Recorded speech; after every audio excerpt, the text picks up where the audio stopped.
I was just told I had more time than I thought I had. You're really torturing me with family care today. I have a session to myself this afternoon, so where I'm sure there'll be a lot of other questions. So I have the unenviable task, I think, of being the final speaker before lunch and also being the administrator of the family care program. So,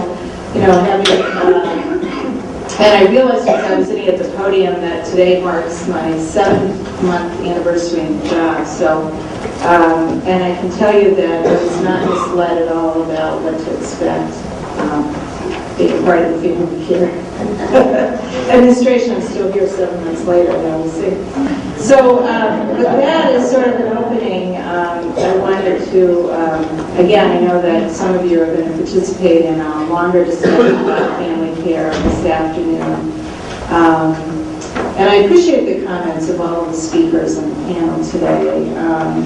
And I realized that as everyone was speaking that really there's some real commonality about what we're all saying. I think here as a representative of the department and being in the thick of administering family care, I certainly see that we share goals that were expressed on the panel this morning. We all want to see everyone who's entitled and eligible for services receive those services. I think we're very supportive of member-centered planning. We want to make sure that the person we're serving is at the center of everything we do.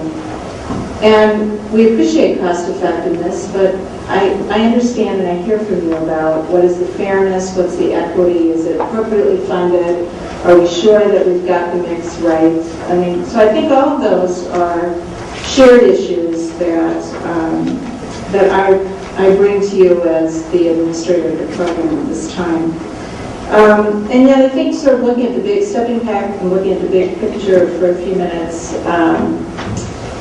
here we are 10 years into family care and we have 30,000 individuals participating in the program.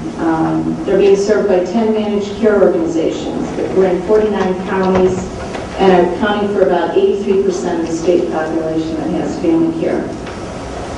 And aging and disability resource centers, that really important opportunity for all individuals to understand and receive quality, unbiased information about their long-term care options is available in 56 counties.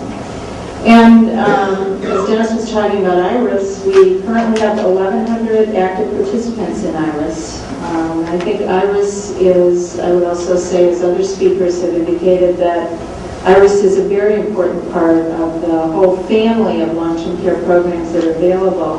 And for individuals who choose to self-direct, we have a responsibility also to make IRIS be the best possible program it can, as well as family care.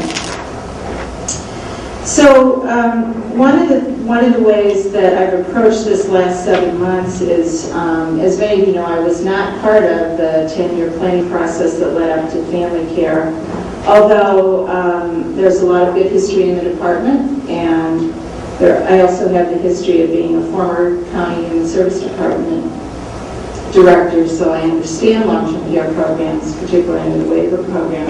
So the approach that I'm taking to family care at this point on behalf of the department is we can only look forward. We can't, we can spend a lot of time talking about this should have happened, or if this had happened, we might have been in a different place.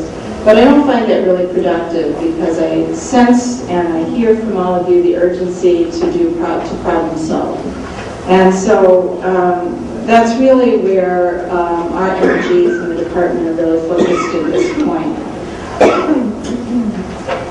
Clearly, one of the areas is that even 10 years into family care, I'm recognizing with all of you that relationships are still being defined, whether it's the state with the MCO, it's the counties that are left with some functions that didn't transfer to family care. Provider relationships, as we've heard about today, we're still forming those relationships in terms of how do we all work together and how will we continue to be engaged in the real issues of family care. So I see those obviously as a result of much of the expansion that took place over the last 2 years, that those relationships are all in various points of being established as well as reestablished. And I think that how we work together in those over the next few months will certainly be an important way of problem solving around some of the core challenges that we face in family care. The other way I'd like to think about our work that's in front of us is that we're basically working statewide on developing a standardized and consistent program that has previously been administered by 72 different counties. And while there were some common themes around the waiver program administration, there are just as many dissimilarities about how individual counties chose to approach long-term care, both in terms of how they developed their service systems as well as how they contributed locally to long-term care systems. So it is not without that challenge as well that we think about how do we make family care look the same. And by that I mean, how do we make sure that, again, if we're focused on the member, that the individual member and participant in family care and IRIS can expect the same kind of benefits and the same kind of array of services, whether they're in Iron County or whether they're in Dane County or Milwaukee County or Sheboygan County. I think really one of our goals is to make sure that we are providing to eligible citizens of Wisconsin a fair and consistent family care system. To that end, I'd like to make a comment on a couple of follow-up on a couple of initiatives that the department is working on that are addressing some of the issues that came up in previous speakers. And we're committed to, as we continue to look at how do we provide this consistent platform and this consistent service option for individuals across the state.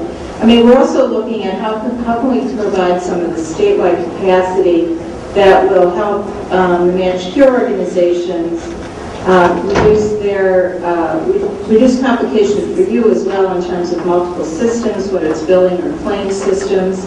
We recently, and also to keep administrative costs low, we recently have awarded a master contract for third-party claim administration, which is available to the MCOs. And that master claim agreement was awarded to two organizations by the name of Vestica and WPS, who we were able, through our purchasing power as the state, to negotiate a very reasonable and low rate for that third-party claim administration.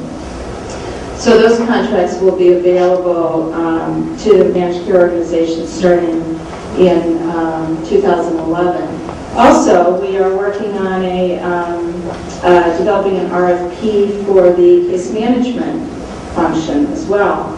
And we have been through a process of testing through an RFI process a number of products, and hope to have the RFP issued by the end of, or by early this summer, so that again, we're looking at how can we continue to provide as much of the resources that we have available to support member services and make cost-effective use of administrative tools. So, we can all argue that those should have been in place a couple of years ago, prior to the time we got to